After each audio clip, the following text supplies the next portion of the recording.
Comes after an emergency caucus meeting of Liberal MPs. Wilson Raybould tweeted the news just minutes ago, writing, "I have just been informed by the Prime Minister of Canada that I am removed from the Liberal caucus and as the confirmed Vancouver-Granville candidate for the Liberal Party of Canada in the 2019 federal election." Now, Prime Minister Justin Trudeau is expected to speak to the media any minute now. We will take you there live as soon as he does.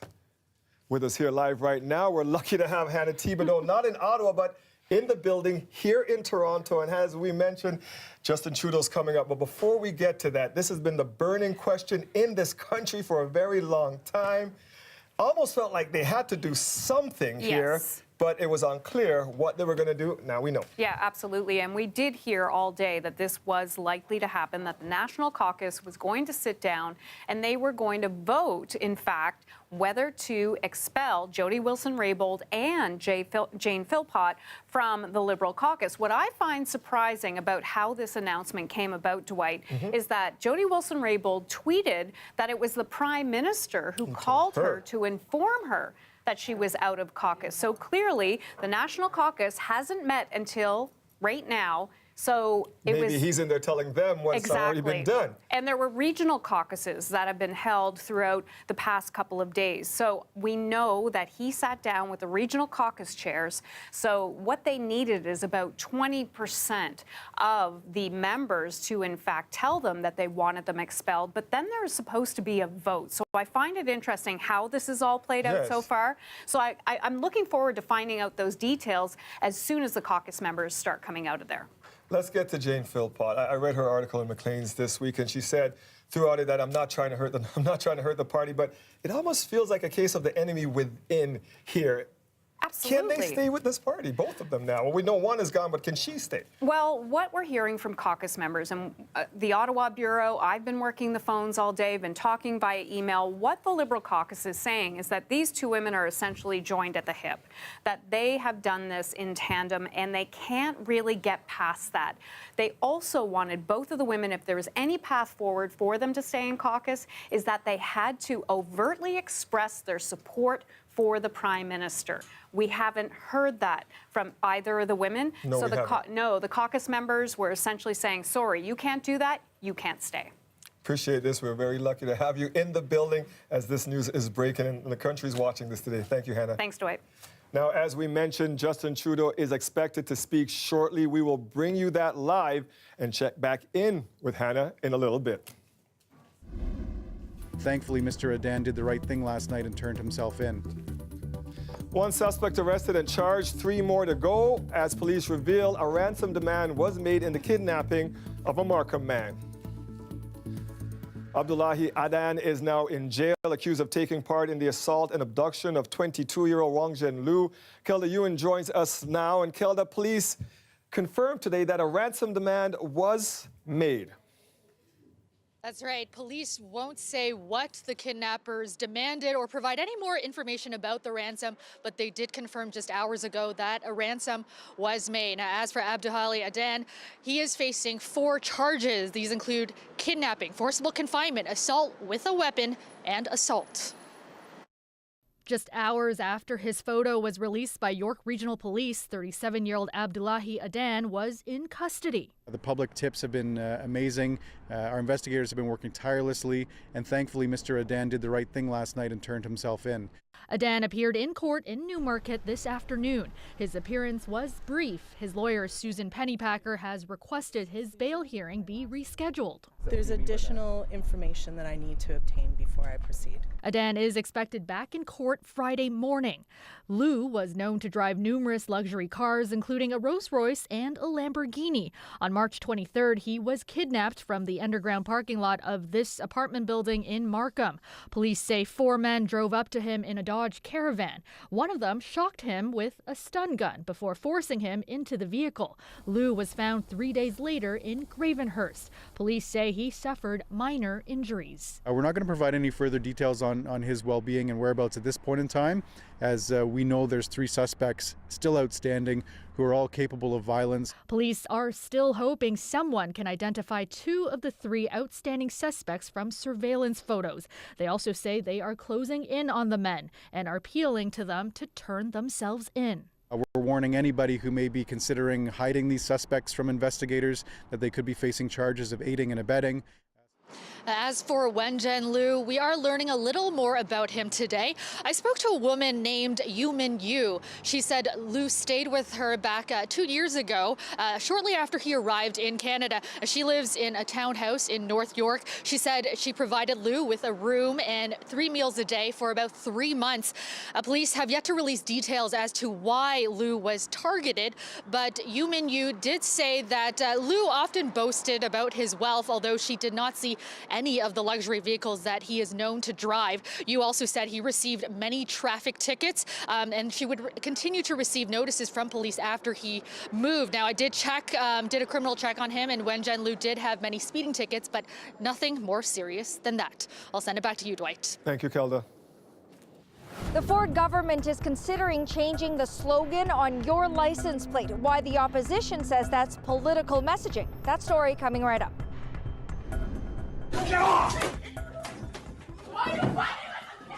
The fallout continues tonight from this disturbing video.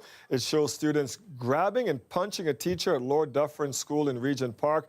We first showed you the video last week, and since then, parents have been speaking out about conditions at that school.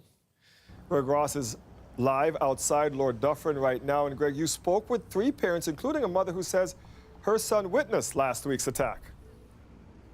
That's right, Dwight. This woman tells us that her 13-year-old son was in the classroom when the fight broke out last week, and today she was able to provide us with some more details about what led to this altercation.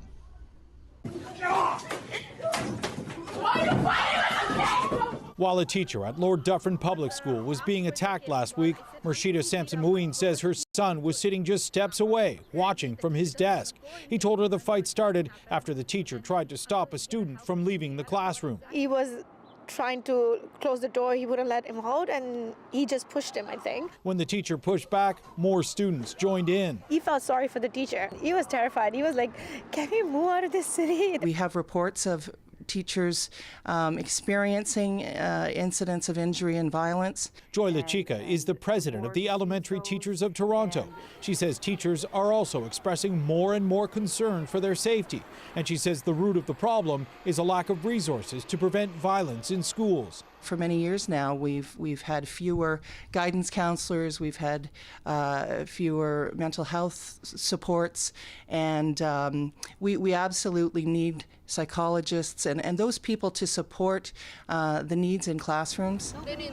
The head of the Parent Council at Lord Dufferin Public School says following last week's attack, the school is offering counseling. They're going to be in the school working with the teachers, parents, and the students. But parents say it's a short-term fix to a much bigger issue. They want trained professionals at the school on a full-time basis. When there's a conflict, it's going to happen, but what do we do about it? We got to go in there, we got to handle it. We know that as you do not deal with conflict, it will escalate. Now, I did reach out to the Toronto District School Board today to talk about some of these issues, and they were able to tell me that they don't have any data to suggest that there is an increase of violence here at Lord Dufferin Public School. As for that teacher who was involved in that incident last week, we've been told that he has still not returned to the classroom, but at this point, the TDSB has not been able to tell us why he hasn't been back to the classroom or when they expect him to be back, Dwight. Yeah, there's more to come on this. Thank you for that, Greg. Now, parents of children with autism are going to get a chance to make their views known about the government's changes to the Ontario Autism Program. On May 1st, and running for 1 month, we will launch an online survey for all Ontarians, and specifically looking to hear from parents who are supporting a child on the spectrum. The announcement from Lisa MacLeod coming on World Autism Awareness Day. MacLeod says in addition to the online component, parents will be able to take part in telephone town halls and roundtables with MPPs. The government has already announced changes to the autism program after weeks of protests by parents. Protesters concerned about cuts to supervised injection sites interrupted the health minister at Queen's Park today. I would remind, again, the leader of the official opposition that we still have...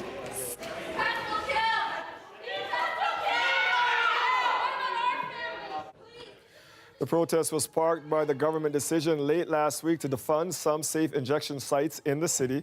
Public health officials argue the sites are needed in order to prevent more overdose deaths.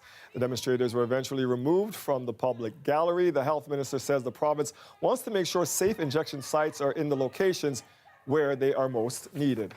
Is a public health emergency, and we are dealing with it. So why reduce the number of sites then?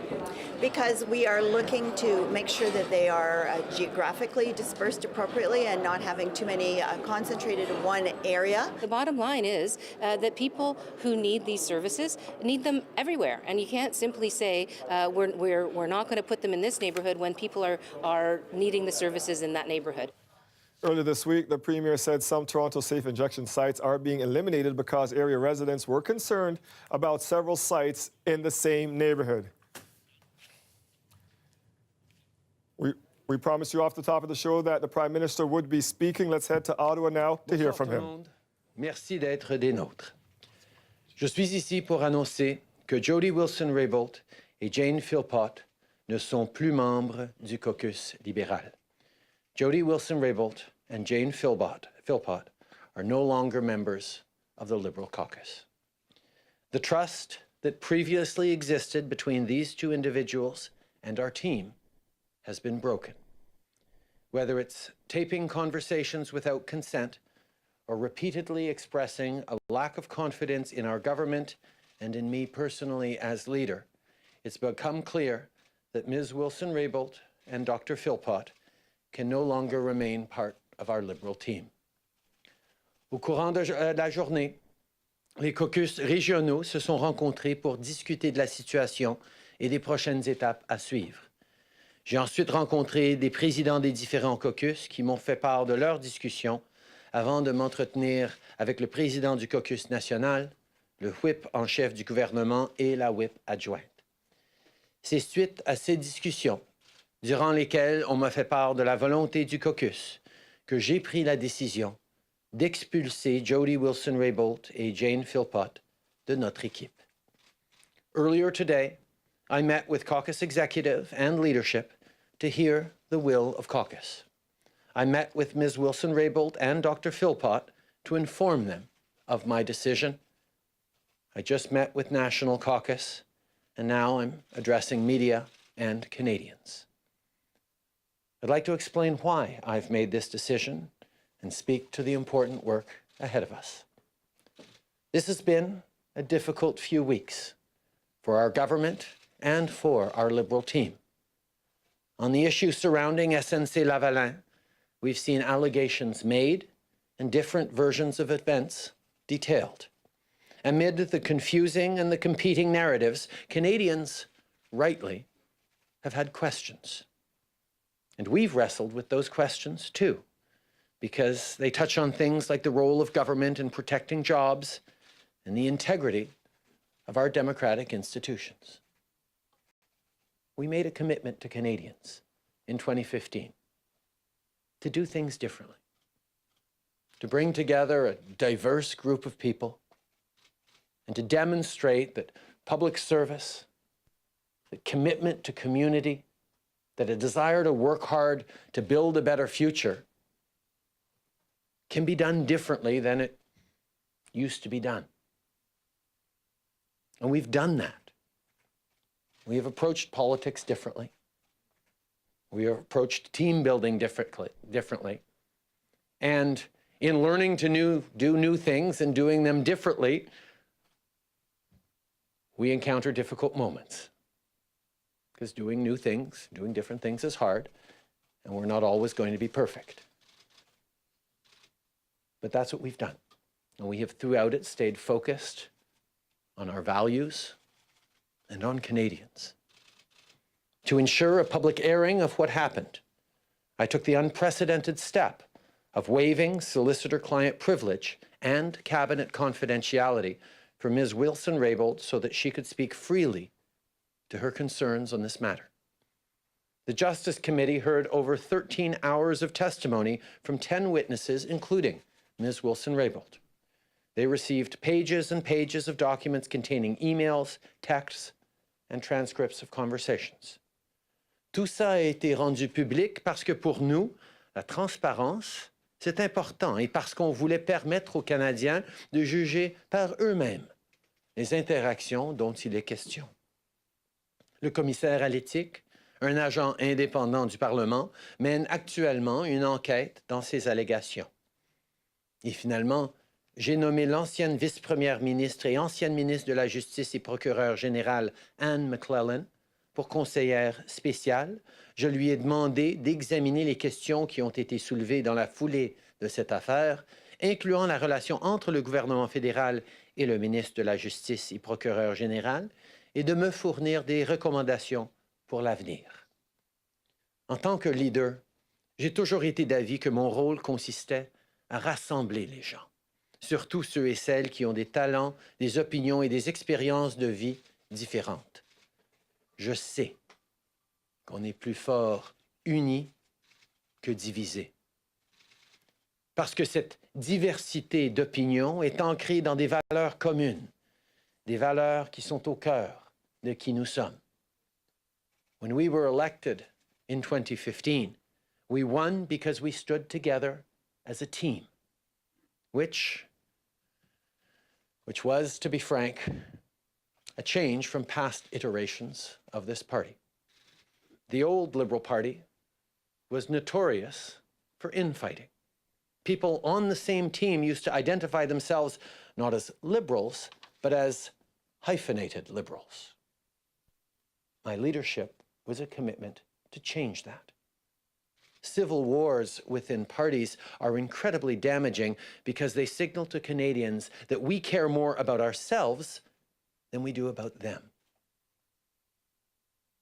That's why I made the difficult decision to remove Ms. Wilson-Raybould and Dr. Philpott from the Liberal caucus. We've taken every effort to address their concerns. But ultimately, if they can't honestly say that they have confidence in this team, despite weeks of testimony, face-to-face conversations, and phone calls with myself and other members of caucus, then they cannot be part of this team. If a politician secretly records a conversation with anyone, it's wrong.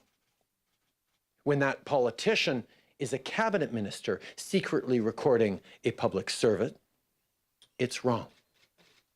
And when that cabinet minister is the Attorney General of Canada secretly recording the clerk of the Privy Council, it's unconscionable. Since the beginning, I've approached this situation with patience and understanding. My rationale has been that real change is hard, and so it requires patience and it requires understanding. But being a member of caucus comes with both rights and responsibilities. The team has to trust each other. And with Jody Wilson-Raybould and Jane Philpott, that trust has been broken. Our political opponents win when Liberals are divided. We can't afford to make that mistake. Canadians are counting on us.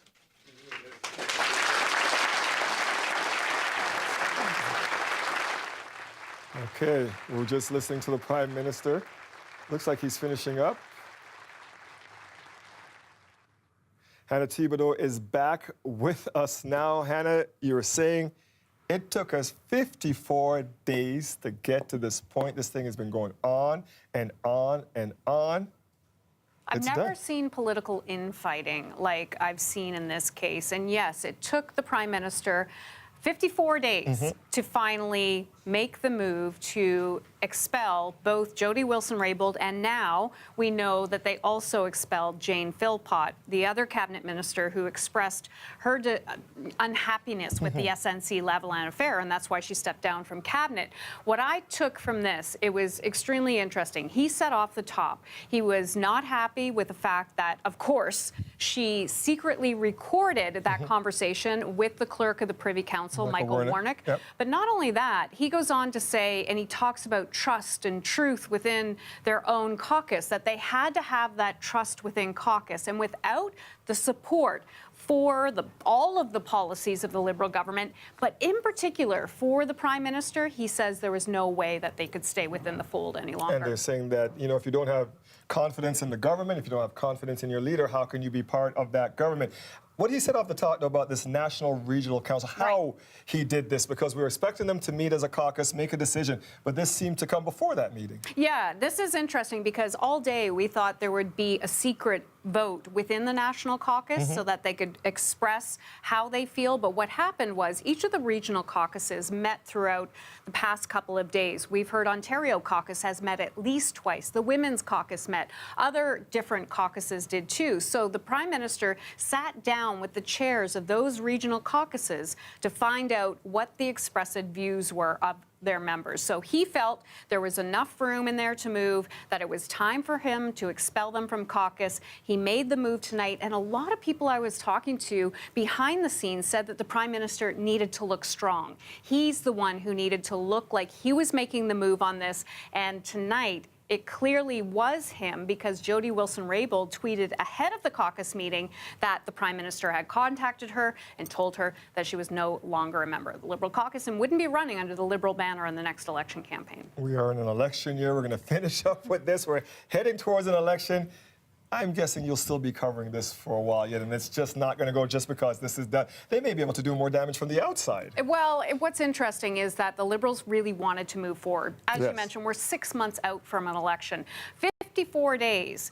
This topic has dominated the headlines. They had a budget just under 2 weeks ago. Have you seen many headlines about that? They need to get their messaging out there, but not only that, they also have a lot of other issues that they want to put forward before the election campaign officially gets underway. Really appreciate your analysis on this. Thanks for joining us, Hannah. Thanks for having me. Other news tonight, the province has another change in the works. Yours to discover, the words printed on license plates in Ontario since the 80s is on the way out. So what's going to replace it? As Lisa Shing tells us, it's likely to be a phrase you've heard the Premier use before. Yeah, that is nice. Good quality sign. Doug Ford's declaration Ontario is open for business hit border crossings last year. Now the government is thinking about doing the same to some license plates. We are going to make some changes there. In question period today, Ford implied Ontarians welcome it. How can the Premier tell a working mom who just lost her job that their plan to save jobs is a cheesy catchphrase on a license plate? Is that really the best that your government could do, Premier? People across this province, they want change. They voted for change, and they're getting change. That's not what the Liberals heard. I knock on doors and I talk to people. No one's asked me. That's not a priority. It's Ontario's plates. It's not the Premier's plates or Vic Fideli's plates. According to Ford's office, the Open for Business slogan would be for commercial vehicles only. It won't say what's planned for other plates. But what we want to do is turn the channel. We want to turn the page on a dire economic situation that the Liberal government, after 15 years of mismanagement, left us in. To the NDP leader, that sounds like political messaging. He's using the license plates of Ontario to advertise for his partisan campaign slogan. The last time Ontario changed its license plate motto was in 1982 under pressure from the Ministry of Tourism. Before that, it was Keep Ontario Beautiful, put in place in 1973. And before then, Ontarians had to get a new plate every year, not just a sticker. So what do drivers think about the latest possible change? It's not very personal, it's not very endearing, it's not very Canadian. Sounds a little bit awkward and, capitalistic. It sounds like one of those other little changes that are trying to be put in place to demonstrate some sort of power. I don't know why we should make such a change. It's worked for us so far, and Ontario is huge. There's so much to discover. The Toronto Star is also reporting the government is thinking about removing the requirement for a license plate in the front of vehicles, but no confirmation yet. We'll get more details in the budget on April 11th. Lisa Shing, CBC News, Toronto. Fire crews in Toronto responded to more than 4,800 false alarms last year in multi-unit residential buildings. I'm Farah Morali. Coming up, we'll take you to the building that had the most calls. The weather update is brought to you by Train Extreme Conditions Testing. It's hard to stop a train, really hard. Train, the most reliable heating and cooling brand.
And another deep fly ball. Castellanos deep left center. Pilar back. And he made the catch. Pilar makes the catch. The fly ball. Kevin Pilar on the run here. Darwin makes another catch.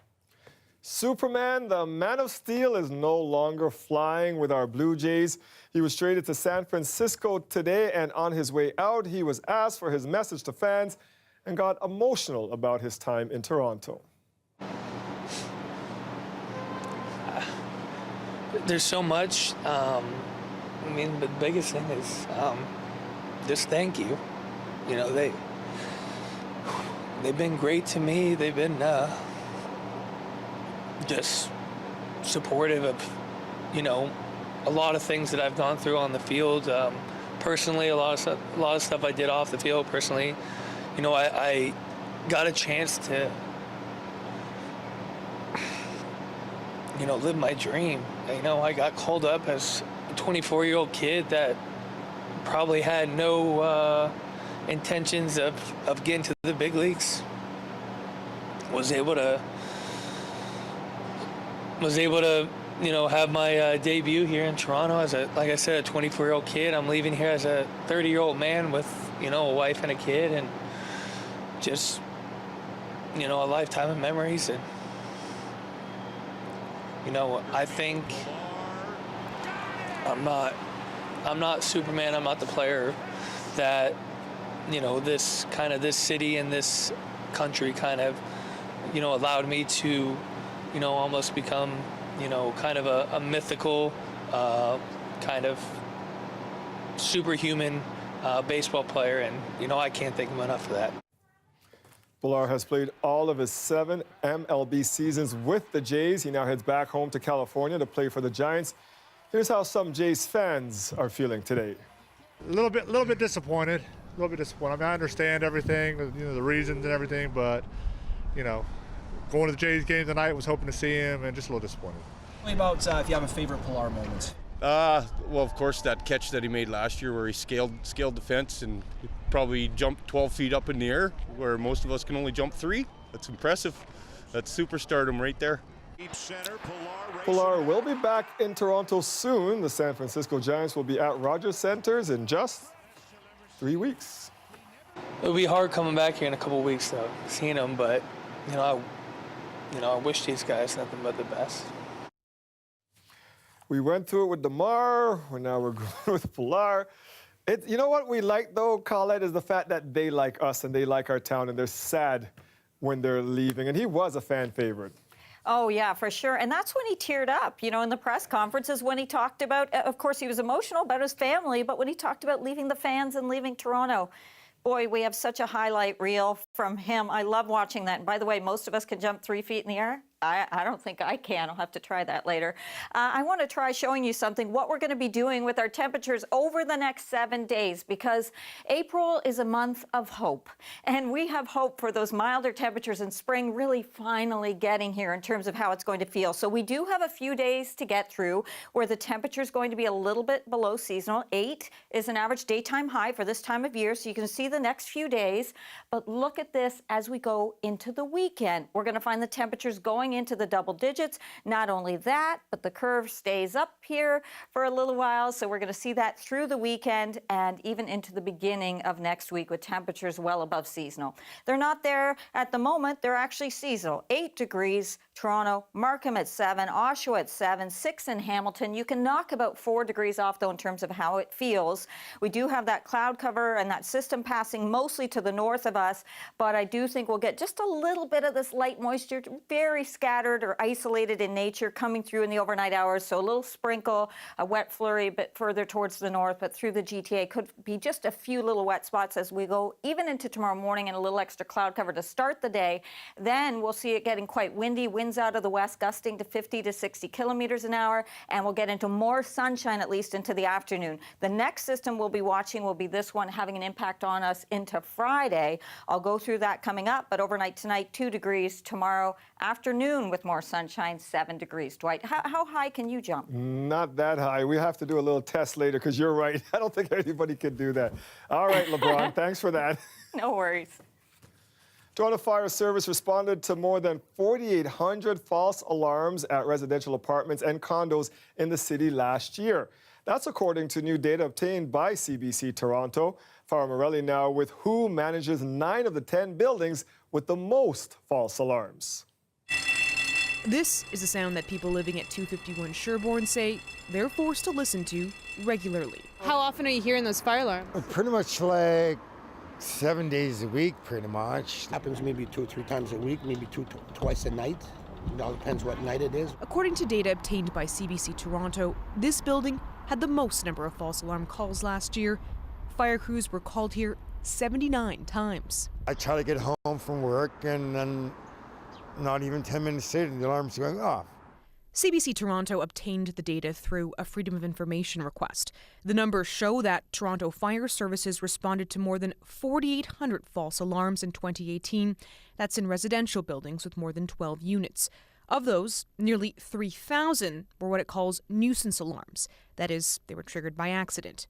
More than 1,800 were what it defines as malicious, meaning someone intentionally pulled the alarm. It's the malicious calls that Toronto Fire says aren't just a waste of its time and resources, but are also potentially dangerous.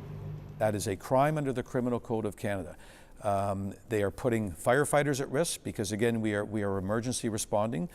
They are potentially putting the occupants of the building at risk. What's behind all the false alarms at this TCH building isn't clear, but several people who live here told us residents often pull alarms intentionally to alert others when police are coming. We don't know because there's no cameras to see it or nothing like that, right? No one from TCH would speak to us for an interview, but it did send us a statement which said in part it takes the issue of false alarms seriously, and it's continuing to bring in a number of changes like security cameras in buildings and vandalism covers on pole stations in an effort to try and address the problem. For people living in buildings like this, those changes can't come soon enough. You can't sleep barely. It's something should be done about that. Farah Morelli, CBC News, Toronto. I'm Natalie Nanowski. Love it or hate it, a new report from the city says the King Street pilot is here to stay. I'll have more on what businesses are saying coming up.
Nobody can park on the street, and people don't want to park like 1 kilometer away and come here to eat.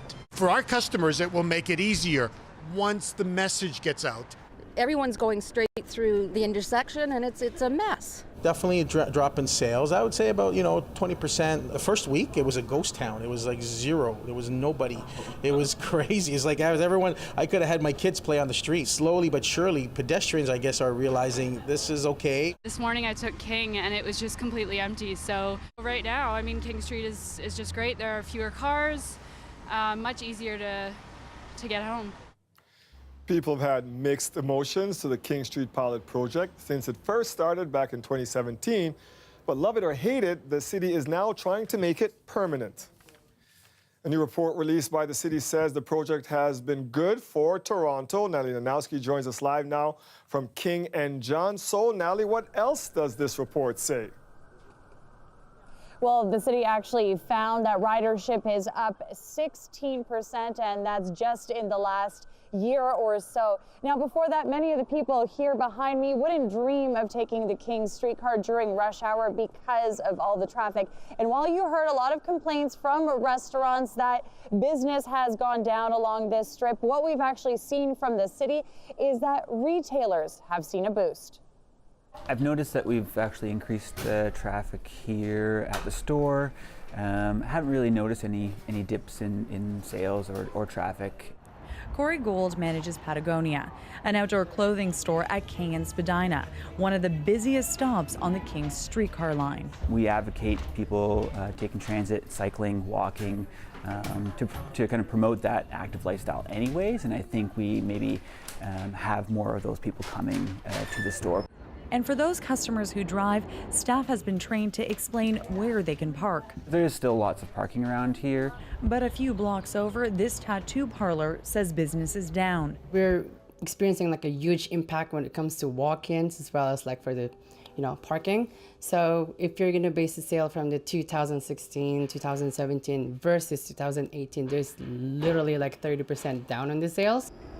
The city's report acknowledges that businesses, mainly restaurants along King, did take a hit, but the situation is improving as people get used to the rules between Bathurst and Jarvis. We will continue to watch that sector very closely.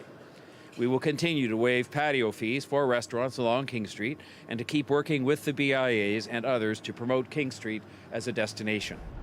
What everyone seems to agree on, the signs need to be clearer. For a lot of the drivers, they could probably do a little bit better job of marking at those major intersections, especially those people that are coming in from out of town that don't drive downtown Toronto. When you do a pilot, it's intended to be quick and nimble so that you can try new things, so that you can adjust the signals, adjust the timing, adjust the signage. And so now that the recommendation is to make the King Street pilot permanent, it is also to make it better, and that means permanent infrastructure changes.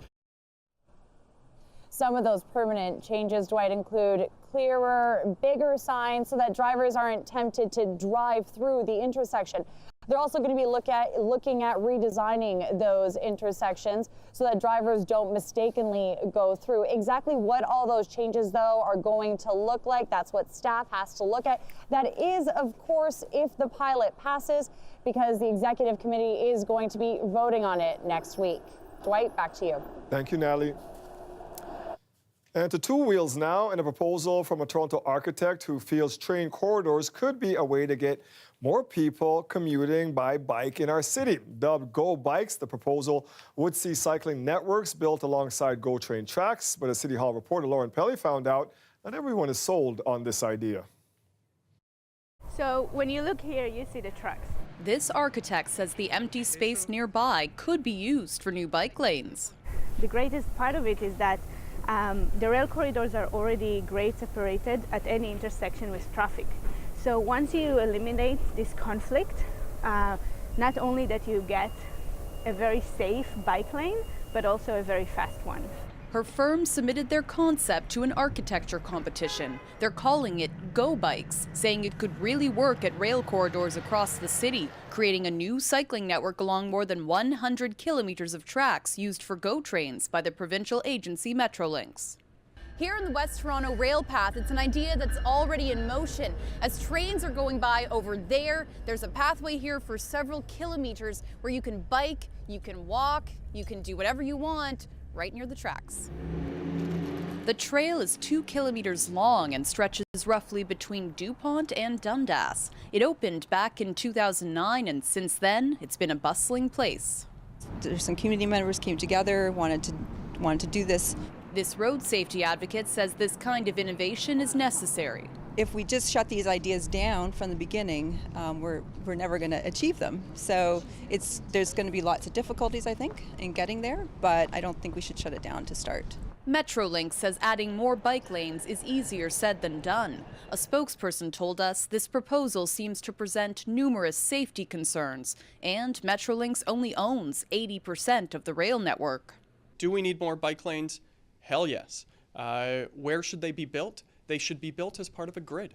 Councillor Joe Cressy says the city's top priority should be filling out the existing road network for commuters, including key stretches like the Danforth and Bloor Street West. Because you can't have bike lanes to nowhere. You need to ensure that, just like with a road system for cars, that you actually have a network and a grid so that you can get home, get to work, get to the grocery store, and even get to the concert if you're out later at night. The architect behind Go Bikes says, why not do both?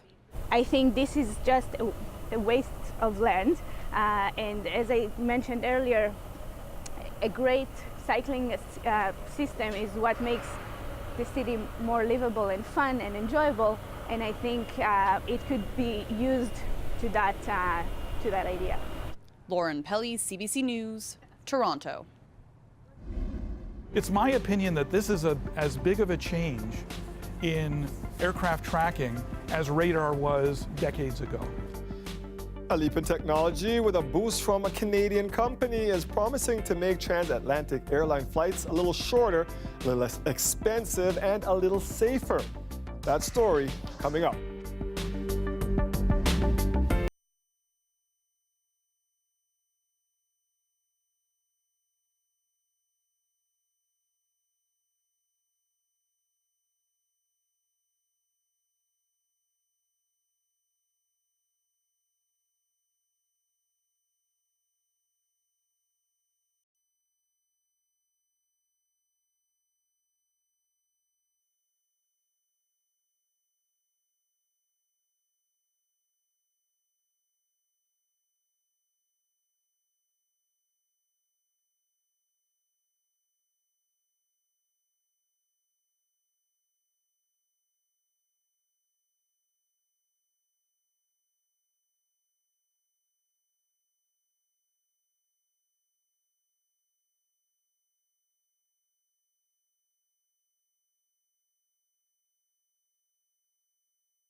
$8 degrees out there today and rising, call it?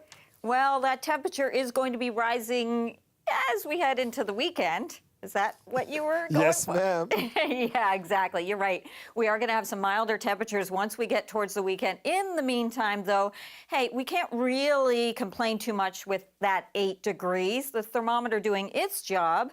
That's average for this time of year. The problem is that the winds are also doing their job, and so we get into a wind chill situation. It's not too bad right now. It feels like about 5 degrees. The winds have backed off a little bit from some other gusts, but they're going to be ramping up again as we head into Wednesday morning. Now, here's the system that's passing mostly to the north of us, so because of that, that's where most of the precipitation stays, and it is a wintry mix, but some of these wet flurries or light showers, because our temperature is staying above freezing overnight tonight, just may tag us through the overnight into tomorrow morning.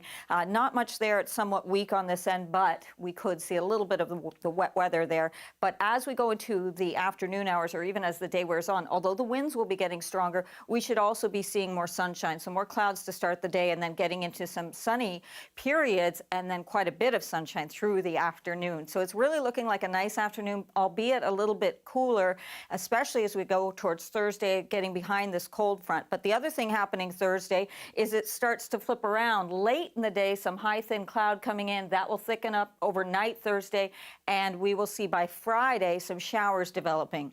Overnight tonight, yes, an odd stray wet flurry or a little sprinkle coming through, 1 to 3 for the overnight lows, and then into tomorrow, those winds strong, especially early in the day, the highs of 6 to 8 degrees, and just very quickly showing you those showers Friday, and then what you were alluding to, Dwight, there with that nice warm up on the weekend. Thanks, Colette. You're welcome.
It's been 5 years since Malaysian Airlines flight MH370 went missing with 239 people on board, arguably the world's greatest ever aviation mystery.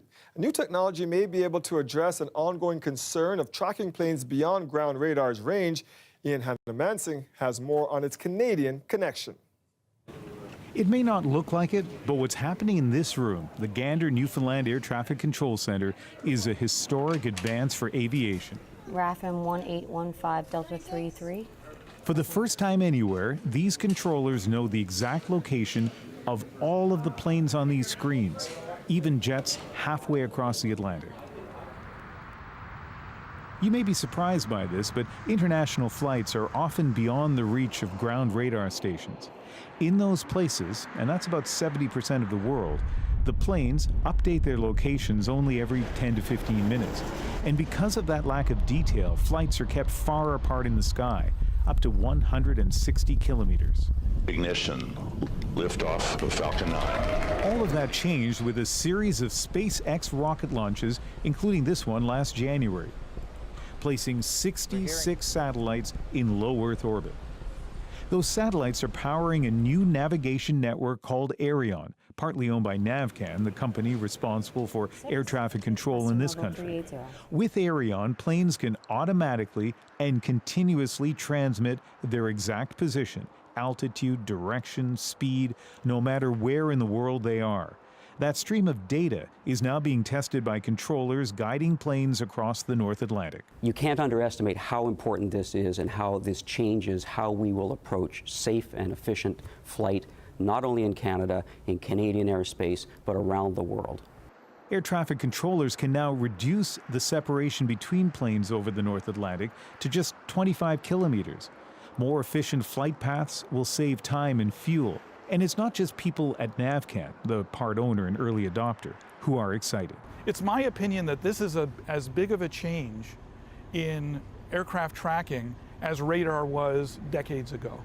Howard Slutskin says beyond the benefits on routine flights, when things go wrong, precise tracking could be life or death. If there's an emergency, search and rescue teams are going to be able to get there and know exactly where they're going, where before they were guessing in many cases. Time is of the essence always in search and rescue.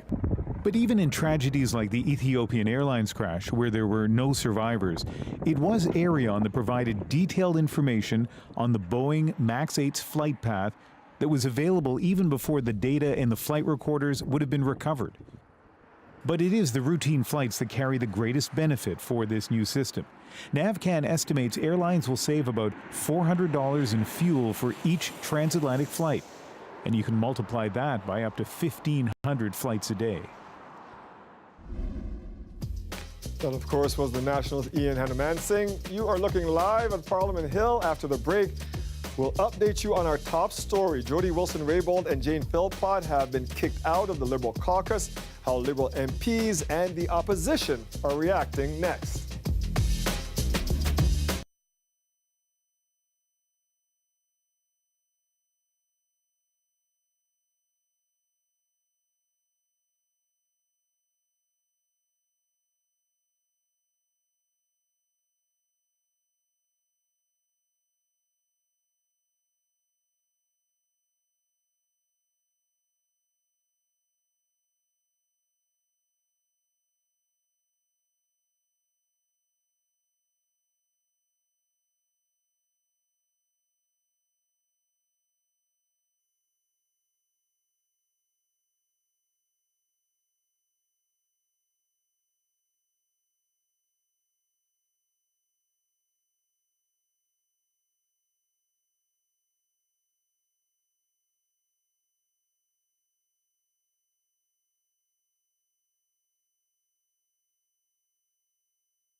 A bombshell from the Prime Minister. We had it for you at the top of the show. He dumps Jody Wilson-Raybould and Jane Philpott from the Liberal caucus.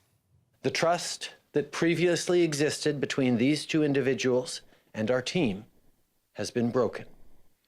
Whether it's taping conversations without consent or repeatedly expressing a lack of confidence in our government and in me personally as leader, it's become clear that Ms. Wilson-Raybould and Dr. Philpott can no longer remain part of our Liberal team. Justin Trudeau delivering the news just moments after an emergency meeting of Liberal MPs in Ottawa. The story has dominated headlines for nearly 2 months. Wilson-Raybould, the former Attorney General, alleged the Prime Minister's office pressured her to intervene in the criminal prosecution of the engineering firm SNC-Lavalin. She was later removed from the justice portfolio by the PM. Jane Philpott had thrown her support behind Wilson-Raybould. Their former colleagues responded to the news, leaving the caucus room. We all support the Prime Minister and what he decided. I think he went along with what caucus had wanted to do, and we need trust in a team, and that's the decision he made, and I support him. I'm sad that things have come to this, but I believe the decision was right. Thank you. If people can't express trust in the party and the Prime Minister, then they need to find another political vehicle in order to advance their ideas. It's as simple as that. We have a system of party democracy and cabinet government, and that's the way to move forward. Opposition leader Andrew Scheer responding minutes ago to the news, saying, quote, by kicking Jody Wilson-Raybould and Jane Philpott out of caucus, the Liberals have sent Canadians a clear message. If you tell the truth, there's no room for you in the Liberal Party of Canada. Tune into CBC Toronto News at 11. We're headed to Jane Philpott's writing to get reaction to this news. CBC News Network and The National are following the story for you as well. Anytime, just head to cbcnews.ca or download the CBC News app. Have a great night, everybody.